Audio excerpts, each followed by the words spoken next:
Is Texas politics about to change?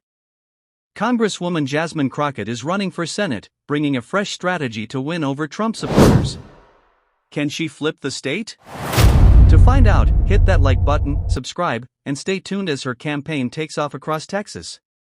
In today's political update, the decision faced by Texas Democratic Congresswoman Jasmine Crockett was a pivotal one. Should she run for re-election to her current seat in the House of Representatives, or should she aim for a much higher office, the U.S. Senate? On Monday, she made her choice clear, announcing her candidacy for the Senate. This announcement has joined an already crowded Democratic field, where several prominent figures are competing for the same position. We were joined by Congresswoman Crockett shortly after her announcement to discuss her decision. "Congratulations on your announcement," the host began, offering a warm acknowledgement of her bold move. In her reply, Congresswoman Crockett expressed her gratitude. However, the host immediately pointed out that Crockett's official campaign launch video was somewhat unconventional. The video featured an image of Crockett, accompanied by recorded insults of former President Donald Trump playing in the background. "Why that decision?" the host asked. "One of your opponents, Tellerico, released a video featuring him with constituents, interacting with regular Texans. Why did you choose to do it solo?" Crockett explained her reasoning in a matter-of-fact tone, revealing her desire to stand out from the pack. "I wanted to do something different," she said. "To flip the state of Texas, we're going to have to do things we've never done before. So, I wanted to stay true to the idea that we would be different from the start." She also pointed to President Trump's repeated statements on the campaign trail, in which he openly declared that he saw Crockett as a real threat. "I wanted to make that clear because, as the president said, he sees me as a leader, and I wanted people to know that." Crockett continued, elaborating on her decision to take a more intimate approach to her announcement. "I wanted to do something real, not staged. I wanted to connect with real people.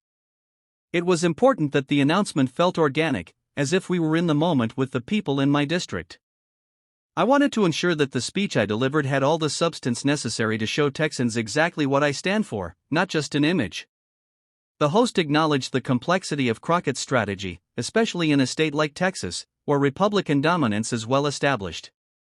The conversation quickly shifted toward Crockett's remarks from the previous night, where she discussed the mathematics of winning over Trump voters in a state that had been solidly red for years. "You said you don't need to win over all the Trump voters, but you do need to win a significant portion of them. Given that Trump won Texas by about 14 points, how do you plan to bring those voters into your camp?" the host asked. Crockett responded by stressing the importance of expanding voter turnout. "Texas ranks at the bottom of the list when it comes to voter participation, often with turnout rates below 50%. That has to change. We need to energize people to vote. If you look at states like Georgia, they flipped blue by increasing participation, by getting more people involved. I want to expand the electorate to ensure we don't miss those crucial votes."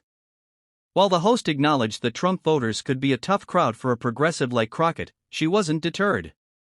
"The reality is, people vote for candidates they believe in. They vote for those who genuinely care about improving their lives," Crockett explained. "What we've seen, even in red states like Tennessee and Mississippi, is that people are increasingly disillusioned with Trump's policies. Some of them regret voting for him. And I believe they're ready to listen to a message of hope and change." Her confidence was palpable.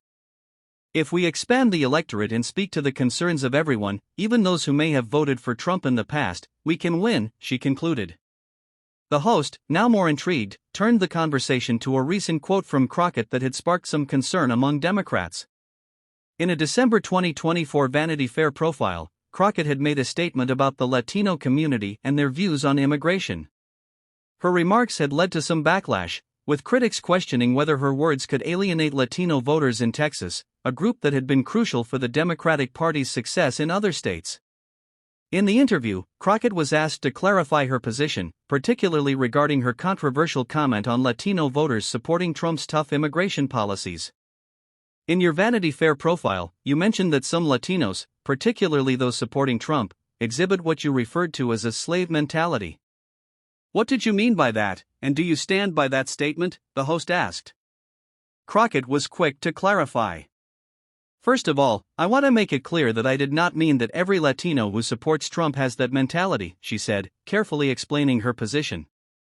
What I was referring to were those who feel the need to distance themselves from others in the community, especially in the context of immigration. It's about individuals who have gone through the immigration system legally, and who then feel resentment toward others who they perceive as bypassing the system. She went on to explain her experience on the ground in South Texas, where she had campaigned during Beto O'Rourke's run for governor. I spent a lot of time in the region talking to people, and I heard from Latinos who were frustrated. They had done everything the right way, and they were concerned that others were bypassing the system by entering the country illegally. These people felt like their struggles were being undermined by what they saw as a loophole. That's what I was speaking to. Crockett acknowledged that some may interpret her comments as divisive, but she insisted that it wasn't about alienating anyone. I don't want to alienate Latinos. I've worked hard for their support. But we also have to acknowledge the diversity of opinions within the community. As the conversation continued, Crockett reflected on the broader issue of immigration and the way it's been politicized. The truth is, Trump promised that he would rid the country of the bad guys. That was the rhetoric. And when I went to the border, I saw the consequences of that rhetoric: children in cages, families torn apart. I knew that what Trump was selling wasn't what he claimed it would be.